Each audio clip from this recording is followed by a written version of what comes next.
salam sehat buat kita semua. Kembali lagi kita berjumpa dalam Bina Muda edisi 24 sampai 30 Oktober 2021 PPGT Klasis Kutai Timur. Sebelum kita membaca dan merenungkan firman Tuhan, mari kita minta kekuatan dari Tuhan Yesus, kita berdoa.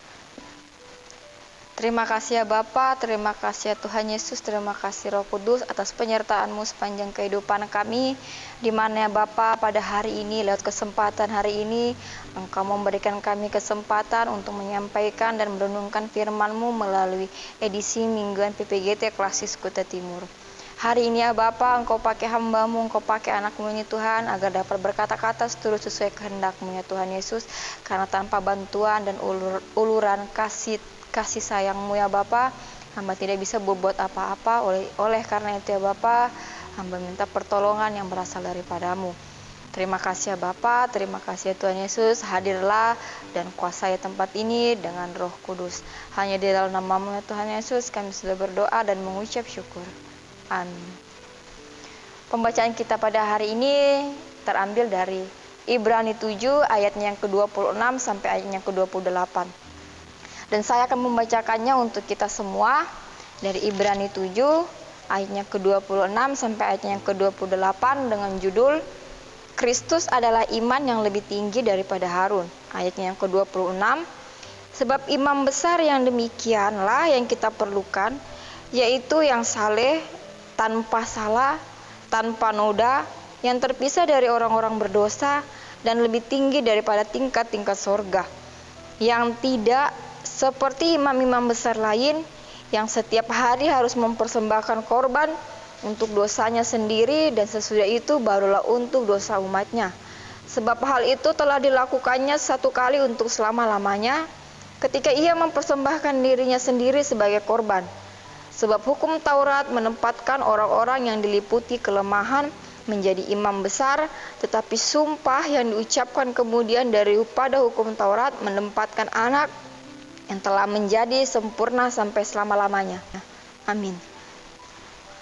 Renungan kita di edisi kali ini terambil dari Ibrani 7 ayat 26 sampai ayatnya ke-28 dengan tema Mission Concrete, di mana bertujuan untuk pemuda berkomitmen menjadi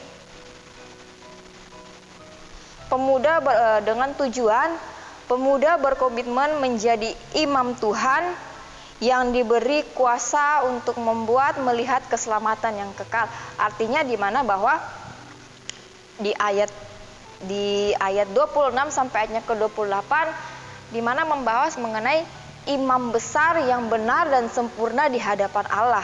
Artinya di mana bahwa menjadi iman yang besar, benar dan sempurna di hadapan Allah itu adalah seperti Tuhan Yesus. Kenapa demikian? Bahwa Tuhan Yesus rela menderita, rela mati di kayu salib hanya untuk menebus dosa kita. Jadi itu dikatakan kenapa bahwa Tuhan Yesus itu merupakan imam yang sempurna di hadapan Allah, karena Tuhan Yesus rela mengorbankan dirinya untuk kita, menebus dosa kita. Itu merupakan tanda sayang, tanda cinta, tanda kesetiaan Tuhan terhadap kita. Tuhan tidak mau melihat kita itu menderita di dalam dosa, sehingga Tuhan mengambil ahli. Sehingga Tuhan rela memberikan nyawanya hanya untuk kita. Ketika kita dihadapkan dengan beberapa pilihan, ketika kita dihadapkan dengan beberapa cobaan, ketika kita dihadapkan dengan berbagai hal yang mungkin sangat sulit kita lakukan, bahwa yakin dan percaya ada Tuhan yang tak pernah lelah, ada Tuhan yang tak pernah kelihatan, yang selalu ada mendampingi dan melindungi kita. Jadi di sini saya mau mengajak teman-teman semua untuk merenungi betapa baiknya Tuhan, betapa cintanya Tuhan, betapa sayangnya Tuhan terhadap kita, sehingga Tuhan tidak mau kita menderita sedikit pun dalam menanggung dosa kita. Karena itu, bagaimana caranya kita membalas semua kebaikan Tuhan untuk Dia, dan bagaimana caranya kita merespon segala kebaikan Tuhan untuk kita yang sudah rela menderita di kayu salib untuk menebus dosa kita. Mari kita renungkan sama-sama lagi. Seringkali kita membuat Tuhan Yesus itu bersedih.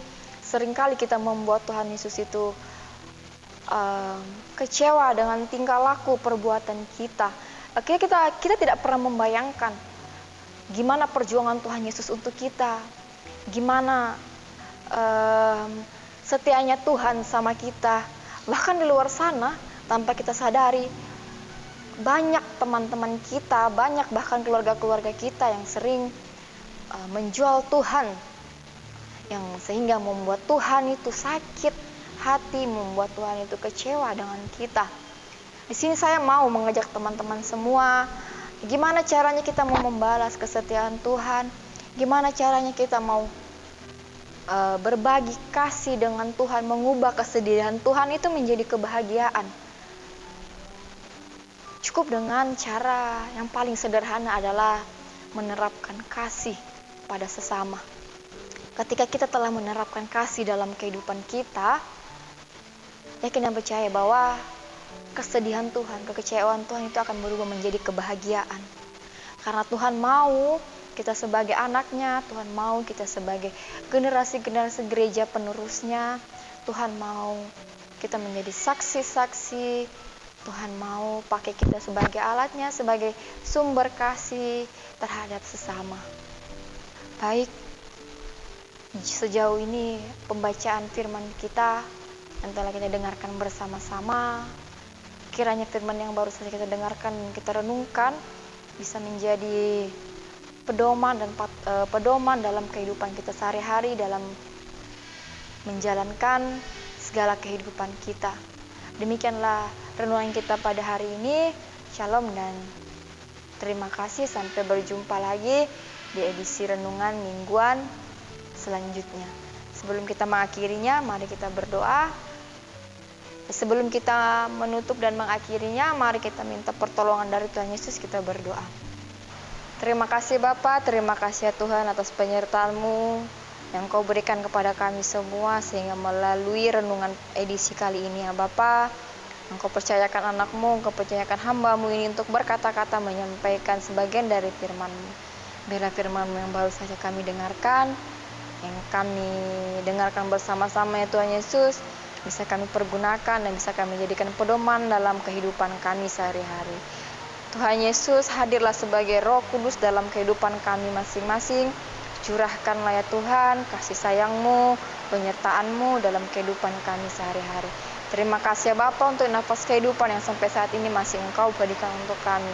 Terima kasih ya Bapa, terima kasih Roh Kudus, hanya dalam nama-Mu hamba sudah berdoa dan mengucap syukur. Amin.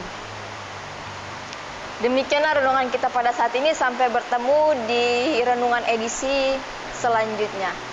Shalom dan salam sehat.